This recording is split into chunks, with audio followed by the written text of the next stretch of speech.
পছন্দ করে কমেন্টে জানাবে লাইক। বাঁকুড়ার আমাদের ঘন জঙ্গল দেখতে পাচ্ছ এই জায়গা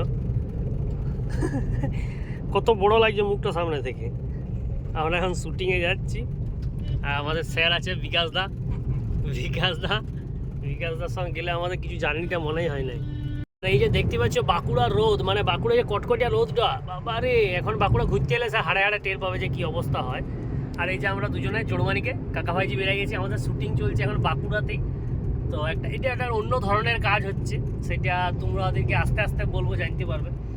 বাঁকুড়া যেমন অনেক কিছু বিখ্যাত, যেমন বাঁকুড়ার টেরাকোটা বিখ্যাত, বাঁকুড়ার বিষ্ণুপুর বিখ্যাত, পাঁচপুরা বিখ্যাত, বাঁকুড়ার মুড়ি বিখ্যাত, তা বাঁকুড়ার ধনু বিখ্যাত, বাঁকুড়ার কাকা ভাইজি বিখ্যাত। বাবারে নিজেই বলছে কাকা ভাইজি বিখ্যাত, মানে নিজের ঢাকটা নিজেকে পিটে লিখতে হবে নাকি, মানে এখন পিটানোর লোক না, বলছে নিজেকে পিটে লিখতে হবে নিজেরটা। তো আমরা শুটিংয়ে এখন যাচ্ছি, এই অবস্থা দেখতে পাচ্ছ।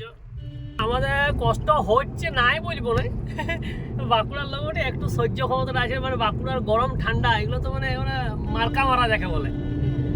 তো কষ্টটা এই কারণে কম হচ্ছে যে আমরা সকালবেলায় পান্ত ভাতটা হালকা করে মেরে দিচ্ছি, তো রোদ অতটা গায়ে লাগছে না।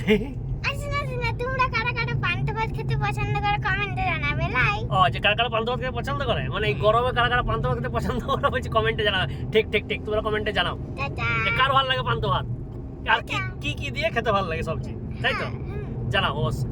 টাটা, কমেন্টে জানাবে কিন্তু। হ্যাঁ টাটা।